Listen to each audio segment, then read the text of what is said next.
Hello, this is Paul Brookins, and welcome back to How to Play Dwarf Fortress. This is part 24, in which we kill a kobold, probably. Let me go into our military menu, and we'll look at our military. We've got one guy in our melee group, remember, the Wash Cities, and the Oils of Rubbing is our ranged group. One guy in that one as well. Let's go ahead and recruit a couple more people. This guy's a sword dwarf. You can see up here, like I said, this is where you can tell if they're good at this stuff. Go ahead and add him, and that's it for melee. Let's go ahead and see if we got anybody that we can. Yeah, this guy's a Mark's dwarf, and that's it. 2 Mark's dwarfs and 3 melee people. So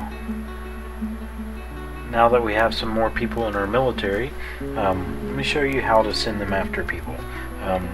Go into S for squads, and it brings up a list of the squads. You can hit A, you can hit B to select each squad, or you can hit capital A, capital B to select multiple ones. So both of these are blue, that means they're both being selected right now. And what we're going to do is have them attack this invader. He's a thief, he's after our goods, and we can't have any of that. So let's go ahead and hit K for attack, and you can either hover over it. His name is Libas, he's a Kobold Theif, and hit enter to kill him. But what I like to do is hit L for the list, and it shows you all the killable animals, creatures, or people on the entire map. We've got the outpost liaison. We can kill him if we want to. It might put us with in a bad standing with the mountain homes, since he's like our ambassador. Might not want us to kill that guy, but we could if we wanted to. We could kill Libas, the Kobold Theif, and we can kill 2 porcupines who have wandered onto our map and are not threatening us, but we could kill them just in case they might become hostile later. They might try to start stealing our goods like Libas here. Who knows? But for now we're just going to kill this guy. Now kobolds are pretty quick. See, now if you select him, well, let me actually cancel that. You can cancel orders by hitting O. You can go back into K for attack, L for list, and we're going to go B. You can also do capital CD, CD, holding in the shift button. You can select multiple enemies, so you don't have to just kill one thing. You can select, you can say, okay, hold shift A, B, C, D, and we can kill everyone on the map that's available to kill right now by holding shift.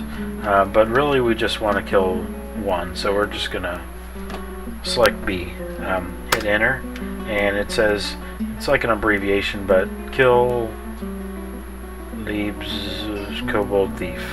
They're both going to go after, both squads are going to go after him. So let's go ahead and resume, and let's see what happens with that.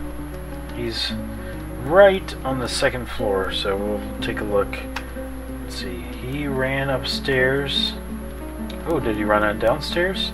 Oh, yeah, he ran downstairs. That was a bad move to leave us.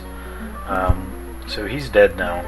We can double check that by going back into our squads menu, and we'll select these guys and hit K and bring up the list again. Yeah, see, now we just have the outpost liaison and 2 porcupines. Now if you want to see what happened in the battle, you can exit out of all this stuff and go to R for reports. So it's saying that these people have gotten in a fight recently. The Mace Dwarf, it starts at the top, is the most recent, and then you can see which date these happen on as well. This fight happened on the 18th of Opal. This fight happened on the 18th. And so all three of these happened at the same time.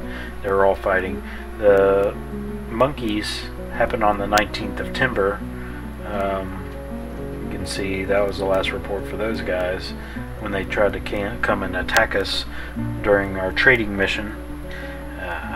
It's not very nice monkeys. I'm trying to get some new stuff. Just messing everything up. But they're mostly dead, I believe, so it's okay. Let's see what happened. We can actually select one of these reports by hitting enter, and we can see what happens. So starting, let's see, this is page 1, so you can see page 1 of 2. Marksdwarf charged at the thief. Marksdwarf strikes at the Kobold Thief, but the shot is parried. The Marksdwarf collides with the Kobold Thief. Kobold Thief knocked over and tumbles backwards. Marksdwarf strikes at the Kobold Thief, but the shot is parried. Over and over, Kobold Thief counterstrikes and misses. Parried shot, counterstrike. The Kobold Thief stabs the Marksdwarf in the left upper arm with his large copper dagger, bruising the skin through the cave spider silk cloak. So our Marksdwarf wasn't wearing very good armor. He got bruised by that dagger.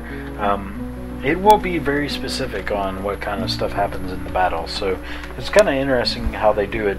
Instead of having hit points and just like, okay, you hit him for 4 damage, it actually examines each different part of the body and how much force it takes to bruise, how much force it takes to actually open the artery and all that good stuff. It's more like like real life, you know. If you get one good stab to the head, then you're gonna die. But you know, if you're a good fighter, then you're going to be able to avoid getting stabbed in the head. You're going to avoid at all costs getting stabbed in the head. So maybe you'll take an injury to, you know, a different part of your body, and that will slow you down, and later on you'll get stabbed in the head. Yeah, you can look through all these reports and see what happened. A big long list of the Marksdwarf shooting and not being very good at shooting. The Kobold Thief bruised the bone in his lower arm. Oh boy, this poor Marksdwarf is going to need a hospital soon. So we might have to develop the hospital in this or the next video possibly. Kobold Thief stands up. Marksdwarf. So the Marksdwarf basically just distracted him for a while. Parried shot, and then the Mace Dwarf showed up. He grabbed the Kobold Thief by the head with her right upper arm. Mace Dwarf's a girl. Mace Dwarf grabs the Kobold Thief by the head with her right upper arm. The Marksdwarf bashes the Kobold Thief in the head with his iron crossbow, bruising the muscle, jamming the skull through the brain, and tearing apart the brain. So usually that's how battles will end, is the brain tears apart and there's no coming back from that. You are dead. So the Kobold Thief has been knocked unconscious. Really, he died, but it didn't. It stopped the reports at that point because there was no more fighting after his brain got tore apart. It's kind of cool. The Mace Dwarf grabbed him and put him in a headlock, and the Marksdwarf hit him with his crossbow in the head and poked a hole in his brain. So it's kind of cool battle. But that's how you can examine the fight, and you can examine it from the other perspectives too. The Mace Dwarf, the only thing that happened to the Mace Dwarf is she came in and grabbed him by the head. But if you look at the hunter, he has a list almost as long as the kobold, because all those things were happening between the kobold and the hunter, the Marksdwarf. So that's what reports look like.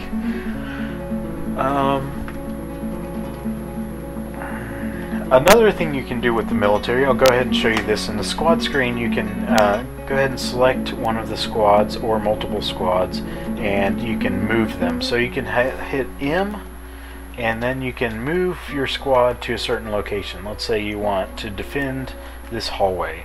You can go, okay, we're going to station them. It says station right here. Station our guys right there. If you unpause, they're all going to stand around right in this area. You can see, it's kind of hard to tell because of this stockpile, but here's our sword dwarf. He's guarding right now. He's guarding within the vicinity of where you told him to move. So we'll go ahead and unselect that.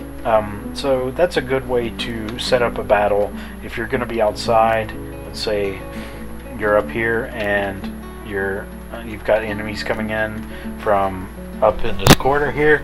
You want to maybe station your melee guys around the corner so that the ranged people can't attack them or something like that, and then the ranged people behind them so that when they come through they can attack the enemies without getting attacked themselves while the melee guys are getting in the melee combat. Something like that. You can prepare for battles if you know what's going to happen. You can situate all your dwarves in a manner using the move command.